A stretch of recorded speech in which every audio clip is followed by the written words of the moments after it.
नमस्ते स्टूडेंट्स, पाठशाला पंडित में आप सभी का स्वागत है। मैं हूं आयुष भट्टाचार्य। आज हम देखेंगे कि जीसीडी और एलसीएम ढूंढने का एक तरीका। ठीक है, टॉपिक लिख देते हैं आज का, जीसीडी एंड एलसीएम। ओके, ये जो तरीका है ये हमने बचपन में भी सीखा है। ठीक है, तो फिर भी सीख लेते हैं फिर से। दो नंबर्स लेते हैं, ठीक है, दो ऐसे नंबर्स लेते हैं जहाँ पर हमें जीसीडी और एलसीएम ढूंढना हो। तो चलो पहले 6 और 10 ले लेते हैं। ठीक है, पहले एग्जांपल में 6 और 10 ले लेते हैं। तो अब जीसीडी, वैसे तो हमें पता है इसका जीसीडी क्या है। इसका जीसीडी मतलब देख कर ही पता चलता है कि ये 2 होगा। ठीक है, पर फिर भी चलो देखते हैं इस मेथड से। तो जीसीडी ऑफ 6 और 10, ठीक है, जीसीडी ऑफ 6 और 10 अगर हमें ढूंढना है तो सबसे पहले जो स्टेप है वो ये है कि 6 को अभी हमें तोड़ देना है। ठीक है, 6 को हमें तोड़ देना है। सो 2 मल्टीप्लाइड बाई 3। ठीक है, जितना छोटा हम तोड़ सकते हैं। ठीक है, हर एक नंबर जो है ना, हर एक नंबर को हम उसके प्राइम नंबर्स तक हम तोड़ सकते हैं। ठीक है, प्राइम नंबर्स को और भी नहीं तोड़ सकते, पर 6 जो है वो कॉम्पोजिट है। कॉम्पोजिट नंबर को हम तोड़ सकते हैं 2 और 3 में, और ये 2 और 3 प्राइम है। सिमिलरली अगर हम 10 को तोड़ना चाहें, ठीक है, तो इसको कैसे करेंगे? 2 multiplied by 5, correct, 2 multiplied by 5। अब जीसीडी का मतलब ये है, जीसीडी का मतलब ये है कि हमें क्या करना है, इन दोनों में जो कॉमन है, जैसे एक 2 इधर कॉमन, एक 2 इधर कॉमन, तो इधर 2 लिख देना है। ठीक है, सोचो इधर तो और कुछ कॉमन नहीं है, करेक्ट, सोचो। ठीक है, जस्ट सोचो। कोई मैंने एक ऐसा एग्जांपल लिया है जहाँ पर कुछ और भी कॉमन हमें दिख रहा है। जैसे कि एक एग्जांपल अभी ले लेते हैं, जीसीडी ऑफ 18 एंड 30।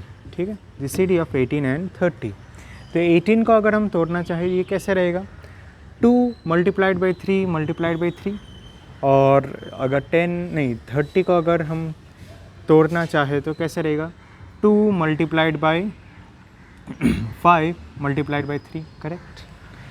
तो इधर हमें जीसीडी क्या मिलेगा? जीसीडी ऑफ 18 एंड 30 क्या मिलेगा हमें मिलेगा कि 2 कॉमन है तो 2 लिख दो, 3 कॉमन है तो 3 भी लिख दो, बाकी कुछ यहाँ पर कॉमन नहीं है। ठीक है, तो मल्टीप्लाइड करके ये हो जाएगा 6। So GCD of 18 and 30 is 6, GCD of 6 and 10 is 2। Alright, तो ये तो हो गई जीसीडी की बात। ओके, ये हो गई जीसीडी की बात। एलसीएम ढूंढ कर देखते हैं। ठीक है, एलसीएम, तो एलसीएम ढूंढने के लिए हमें क्या करना पड़ता है? इसे मैं थोड़ा डिवाइड कर देता हूँ। एलसीएम ऑफ 6 एंड 10, ठीक है, हमें वही करना पड़ेगा फिर से। 6 is equals to 2 multiplied by 3 and 10 is equals to 2 multiplied by 5। ठीक है, एलसीएम ऑफ 6 एंड 10। पर इसमें एक कदम हमें आगे जाना है। करना ये है कि 2 अगर कॉमन है तो वो हमें एक ही बार लिखना है। ठीक है, 2 अगर कॉमन है तो एक बार लिखना है। अगर और कुछ कॉमन हमें नहीं दिख रहा है, ठीक है, जैसे और कुछ तो हमें इधर कॉमन नहीं दिख रहा है, तो बाकी जो नंबर्स है उसे मल्टीप्लाई करता हूँ। 3 इधर मल्टीप्लाई हो जाएगा, 5 इधर मल्टीप्लाई हो जाएगा, करेक्ट। और कोई नंबर हमें दिख रहा है क्या? नहीं। याद रखना, जो कॉमन है उसे एक बार ही लिखना है। ओके, जो कॉमन है उसे एक बार ही लिखना है, बाकी जो नंबर्स हमें मिल रहे हैं उसे जस्ट मल्टीप्लाई करते जाओ। तो इधर आंसर क्या होगा? इस तरह आंसर होगा 30। ठीक है, एलसीएम। वैसे अगर एलसीएम का हालांकि पता होना चाहिए, बट फिर भी अगर नहीं पता हो तो बताता हूँ। एलसीएम वो होता है, पहली बात तो उसका जो फुल फॉर्म है वो है लोएस्ट कॉमन मल्टीपल। ठीक है, एलसीएम। जीसीडी तो पता है, ग्रेटेस्ट कॉमन डिवाइसर, मतलब ऐसे कौन से डिवाइसर्स है जो सबसे बड़ा है और दोनों को डिवाइड कर सकता है। एलसीएम का मतलब ये है कि ये दोनों, ठीक है, इसके टेबल में कुछ नंबर्स होंगे, 6 के टेबल में, 10 के टेबल में भी कोई नंबर्स है, और कुछ नंबर्स होंगे जो दोनों के टेबल में आएंगे, करेक्ट। जैसे 10 के टेबल में 30 आता है, 60 आता है, 90 आता है। 6 के टेबल में भी कभी कभार 30 आता है, मतलब कभी कभार नहीं, हमेशा ही 30 आता है, 60 आता है, 90 आता है, करेक्ट। तो ये सारे हैं इन दोनों के कॉमन मल्टीपल्स। ठीक है, ये दोनों जो नंबर्स है इसके कॉमन मल्टीपल्स होंगे 30, 60, 90, 120 करेक्ट। उनमें से जो सबसे लोएस्ट है, ठीक है, उनमें से जो सबसे लोएस्ट है उसे कहते हैं लोएस्ट कॉमन मल्टीपल। तो 30, 60, 90, 120 इनमें से सबसे लोएस्ट कौन है? 30 है। तो ये हमने 30 इधर लिख दिया, करेक्ट, ये हमने इधर 30 लिख दिया। तो लोएस्ट कॉमन मल्टीपल का केस समझ में आ गया। जीसीडी तो पहले ही हमने देख चुके हैं। तो इस तरह से हमें एलसीएम ढूंढना पड़ता है। इधर हम अगर एलसीएम ढूंढने की कोशिश करें, LCM of 18 and 30, it is equals to what? It is equals to 2, एक तो ये हमें लिखना है, दोनों कॉमन है तो उसमें से एक लिख देना है, 3 कॉमन है तो 3 एक बार हमें लिख देना है, बाकी सब हमें मल्टीप्लाई कर देना है, into 3 into 5 which is equals to 2 3 जा 6। इसका आंसर क्या होगा अभी? 5 3 जा 15, 30, 30 इंटू 3 90। ओके, इसका आंसर होगा 90। तो एलसीएम मतलब 18 के टेबल में भी 90 आता है और 30 के टेबल में भी 90 आता है, लेकिन और भी नंबर्स आएंगे जो दोनों के टेबल में कॉमन हो, पर 90 जो है सबसे छोटा है, ठीक है, उनमें से सबसे छोटा नंबर है।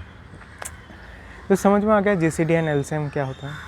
अब बात ये है कि इसका एक प्रॉपर फॉर्मूला भी है, जैसे कि जीसीडी जो है, जीसीडी अगर हमें ढूंढना है, ठीक है, जीसीडी अगर हमें ढूंढना है तो फिर P1, ठीक है, P1 minimum of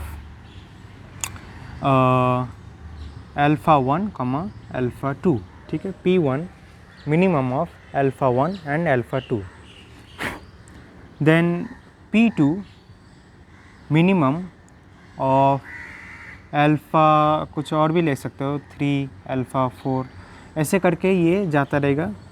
Pn minimum of alpha कुछ भी ले सकते हो इधर, अभी अल्फ़ा m प्लस 1 ऐसे करके कुछ भी ले सकते हो।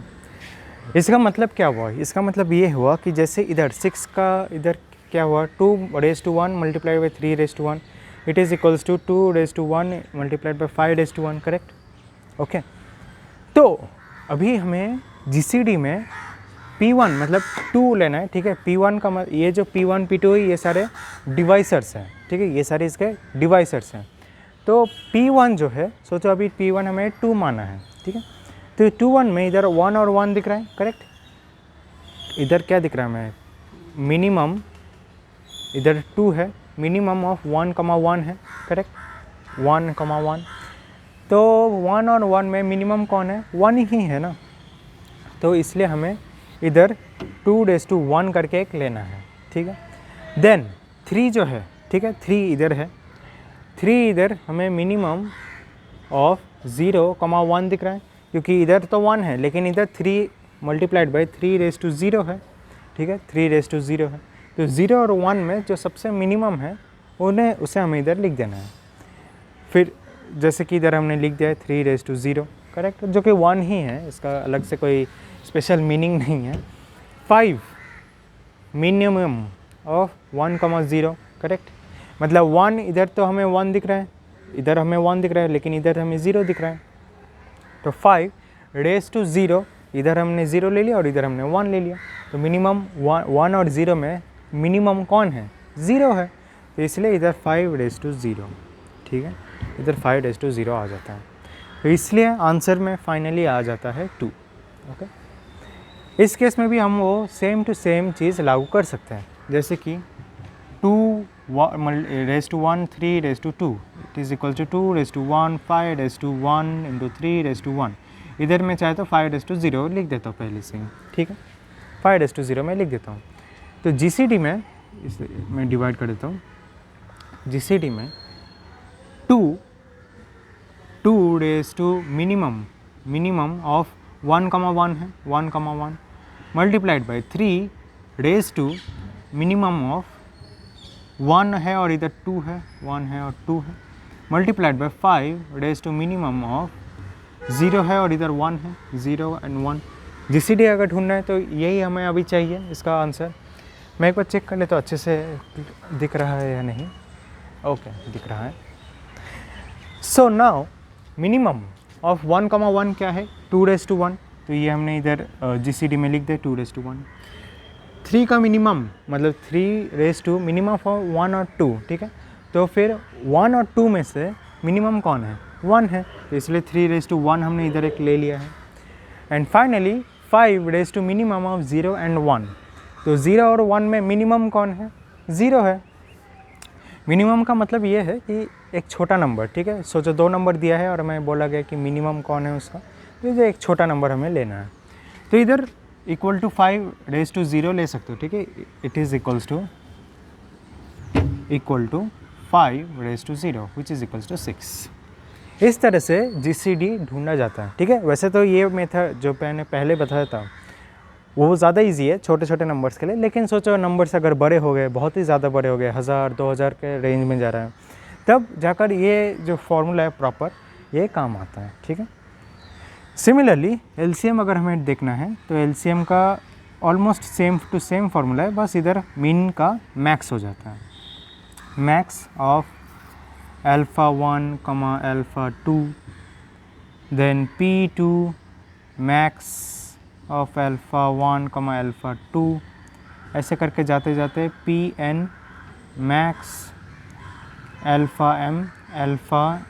+ 1, ठीक है। इस तरह से ये कंटिन्यू होता है। अब मैक्स का मतलब क्या है, मैक्स का मतलब ये है कि इधर जैसे कि इधर 2 मैक्स ऑफ 1,1, उसका मतलब क्या हुआ 1,1 में मैक्सिमम कौन है 1 है, तो वो हमने कहाँ पर यस इधर हमने लिख दिया मैक्सिमम 1।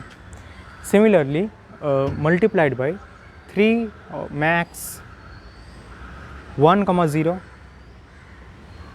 तो 1 और 0 में मैक्सिमम कौन है 1 है, तो इसलिए हमने इधर 3^1 लिख दिया, करेक्ट। एंड फाइनली 5 मैक्स, ठीक है। 5 मैक्स 0 और 1 में कौन है 0 एंड 1 में मैक्सिमम कौन है 1 है, तो इसलिए 5^1 हमने ऐड कर दिया। और कोई इधर नंबर्स दिख रहे हैं क्या जो कि हम P में डाल सकते हैं? नहीं, ऐसा कोई नंबर्स नहीं, सिर्फ 2 था 3 था और 5 भी था, तो बस इधर ही हुई है, ख़त्म हो गया। अब इस केस में देख लेते हैं। इस केस में इसे मैं इरेज कर देता हूँ। इस केस में पहली बात 2 मैक्स 1 एंड 1, तो 1 और 1 में मैक्सिमम कौन है 1 है, तो इसलिए कहाँ गया LCM में हमने 1 ले लिया। नेक्स्ट 3^2 एंड 1 मैक्स ऑफ 2,1, 2 और 1 में मैक्सिमम कौन है 2 है, इसलिए हमने इधर 3 2 बार मल्टीप्लाई किया है, ठीक है। चाहे तो मैं इधर इस तरह से भी लिख सकता हूँ, 3 × 3 लिखा है ना, तो 3 स्क्वायर में लिख सकता हूँ।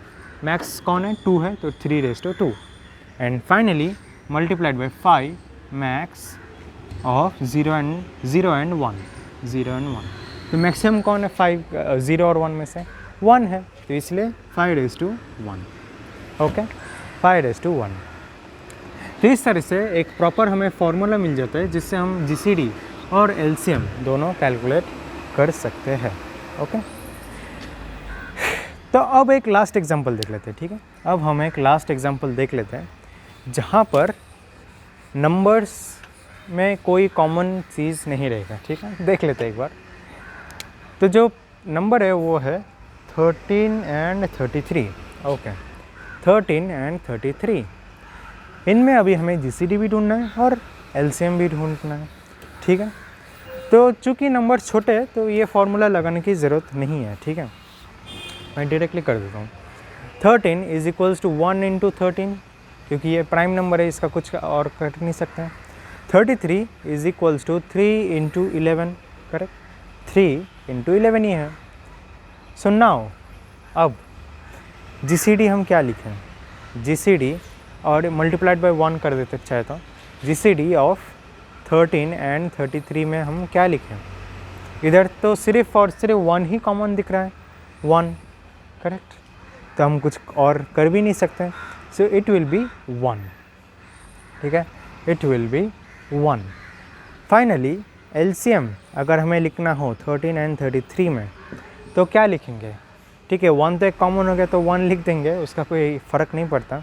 पर 13 अलग है, 3 अलग है और 11 अलग है, ये हमें लिखना पड़ेगा। 13 इंटू 3 इंटू 11, ठीक है, 13 इंटू 3 इंटू 11। सो आंसर में हमें क्या मिल रहा है, आंसर में हमें फाइनली एलसीएम के केस में आंसर में मिल रहा है 33 into 11, sorry 33 into 13, okay 33 into 13। ऐसा क्यों हुआ, क्योंकि ये दोनों जो नंबर्स हैं ना, ये है को प्राइम्स, ठीक है, ये दोनों नंबर्स है को प्राइम्स।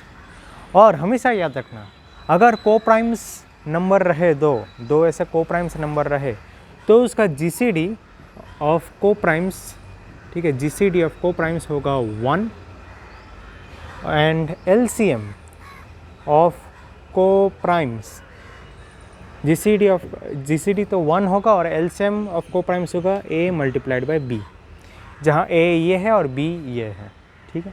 हमेशा याद रखना को प्राइम्स का जीसीडी 1 होता है और उसका एलसीएम वो होगा जो उसका मल्टीप्लिकेशन करके जो आंसर मिलेगा वो उसका एलसीएम होगा, करेक्ट। तो यही था जीसीडी और एलसीएम का ढूंढने का दूसरा तरीका। अब मैं आपको एक होमवर्क दे देता हूँ, कमेंट सेक्शन में ज़रूर बता देना कि उसका आंसर क्या होगा, मतलब उसका जीसीडी क्या है और उसका एलसीएम क्या है, ठीक है। तो जो क्वेश्चन है वो ये है कि 14,50, ठीक है, उसका जीसीडी क्या है और उसका एलसीएम क्या है। ये है आपके लिए होमवर्क, ठीक है। ज़रूर कमेंट सेक्शन में पोस्ट कर देना, करेक्ट आंसर रहा तो मैं इसे पिन कर दूंगा, ठीक है। तो चलिए फिर आज के लिए इतना ही। अगर वीडियो अच्छा लगे तो प्लीज़ लाइक कीजिए, शेयर कीजिए अपने फ्रेंड्स के साथ और ज़रूर हमारे चैनल को सब्सक्राइब कीजिए। तो आज के लिए थैंक यू वेरी मच।